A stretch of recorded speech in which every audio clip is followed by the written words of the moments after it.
নমস্কার বন্ধুরা, আমি সুমি। আপনারা দেখছেন সুমি রান্নাঘর। দেখুন, আমি ডিম সিদ্ধ করে নিয়েছি। আজকে একটা নতুন রেসিপি করব, একদমই নতুন রেসিপি। তার জন্য আমি ডিমগুলো সিদ্ধ করে দুটো করে কেটে নিয়েছি। আর কি কি লাগছে আসুন দেখুন। দেখুন, আমি পেঁয়াজ কুচি করে নিয়েছি, 2-3টে পেঁয়াজ কুচি করে নিয়েছি। আর রসুন বেটে নিয়েছি, আদা বেটে নিয়েছি, আর কাঁচা লঙ্কা চিড়ে নিয়েছি। দেখুন, আর লাগছে আলু। আমি 6-7টা আলু কিন্তু আলু ভাজির মতন দেখুন কুচি করে নিয়েছি, নিয়ে সুন্দর করে ধুয়ে নিয়েছি। তো চলুন রান্নাটা শুরু করা যাক। তার আগে আমার চ্যানেলটাকে সাবস্ক্রাইব না করা থাকলে আমার চ্যানেলটাকে সাবস্ক্রাইব করে ভিডিওটা ভালো লাগলে ভিডিওটা লাইক দিয়ে দেবেন। তো চলুন রান্নাটা শুরু করা যাক। একটা কড়া বসিয়ে নিয়েছি, কড়াইটা কিন্তু গরম হয়ে গেছে। আমি তেল দিয়ে দেবো। দেখুন বন্ধুরা, তেলটা কিন্তু গরম হয়ে গেছে। আমি তেলের মধ্যে একটু হলুদ দিয়ে দেবো, সামান্য একটু হলুদ দিয়েছি, সামান্য একটু নুন দিয়ে দেবো।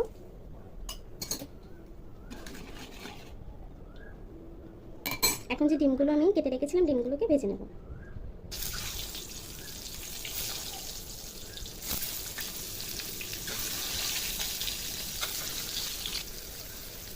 ডিমগুলো কিন্তু হালকা হাতে আমি উল্টে দেবো।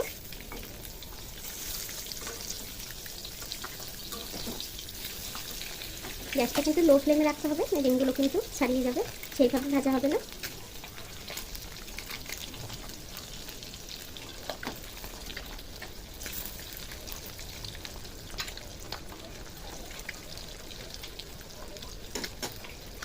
দেখুন বন্ধুরা, ডিমগুলো কিন্তু ভাজা হয়ে গেছে। আমি তুলে নেবো একে একে ডিমগুলো।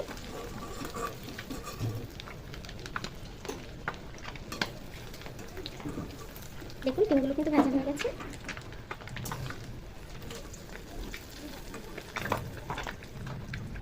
ডিমগুলো কিন্তু ভাজা হয়ে গেছে। ওই তেলের মধ্যে দিয়ে দেবো সামান্য একটু সাদা জিরা, গোটা জিরে দিয়ে দিলাম। দিয়ে দেবো পেঁয়াজ কুচি,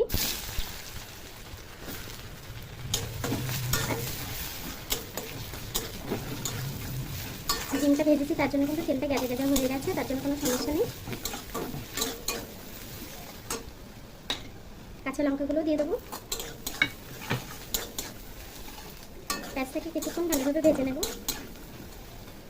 পেঁয়াজটা কিন্তু হালকা ভাজা হয়ে গেছে। দিয়ে দেবো রসুন বাটা, দিয়ে দেবো আদা বাটা। আদা রসুনের কাঁচা গন্ধটা যতক্ষণ না যাচ্ছে ততক্ষণে ভেজে নেবো একটু। রসুনের কাঁচা গন্ধটা চলে গেছে। এখন দিয়ে দেবো সামান্য একটু জল।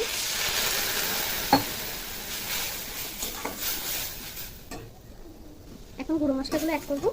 দিয়ে দেবো 1 চামচ জিরের গুঁড়ো, 1 চামচ হলুদ গুঁড়ো, 1 চামচ লঙ্কার গুঁড়ো। দিয়ে দেবো স্বাদ মতো নুন।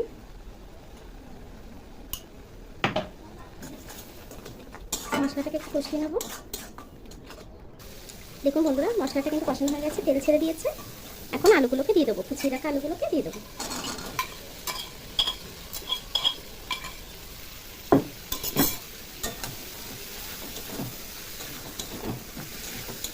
মশলাগুলোর সাথে আলুটা সুন্দর করে কষিয়ে নেবো একটু।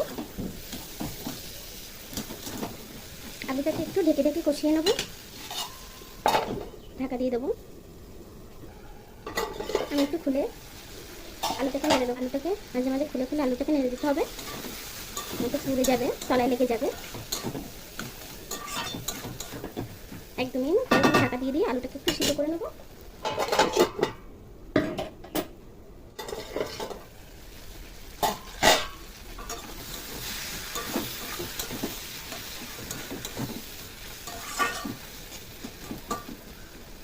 দেখুন আলুটা কিন্তু আমার কষে এসেছে। আমি এখন জল দিয়ে দেবো।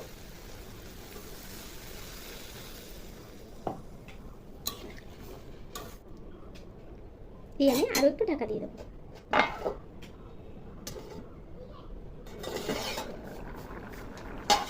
দেখুন বন্ধুরা, ঝোলটা কিন্তু ফুটে গেছে। এখন যে ডিমগুলো ভেজে রেখেছিলাম সেই ডিমগুলো একে একে দিয়ে দেবো।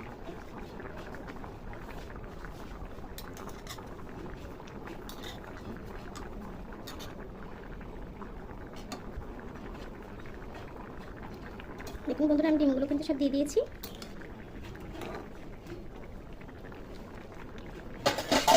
আমি আবার ঢেকে দেবো কিছুক্ষণের জন্য।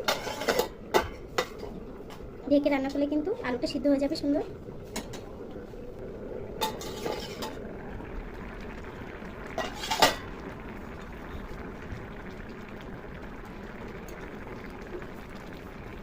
দেখুন বন্ধুরা, আমার তরকারিটা কিন্তু প্রায় হয়ে গেছে। আলুগুলো কিন্তু সুন্দর সিদ্ধ হয়ে গেছে। এই পর্যায়ে আপনারা চেক করে নেবেন নুন দেওয়া লাগবে কিনা, নুনটা টেস্ট করে নেবেন। আমার তরকারিটা কিন্তু হয়ে গেছে।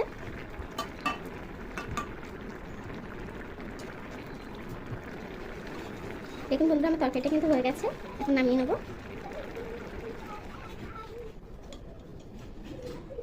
দেখুন তরকারিটা কত সুন্দর হয়েছে। দেখুন বন্ধুরা, আমার তরকারিটা কিন্তু হয়ে গেছে। দেখুন কত সহজেই তরকারিটা বানিয়ে নিলাম। আপনারা এই তরকারিটা বানিয়ে খাবেন বাড়িতে, অনেক ভালো লাগে, কম মশলায় খুবই সুন্দর হয় খেতে। আপনারা এই রেসিপিটা অবশ্যই ট্রাই করবেন। আর আমার ভিডিওটা যদি ভালো লেগে থাকে আমার ভিডিওটা লাইক করে চ্যানেলটাকে সাবস্ক্রাইব করে দেবেন। আর এতক্ষণ আমার ভিডিওটা দেখার জন্য আপনাদেরকে অসংখ্য ধন্যবাদ।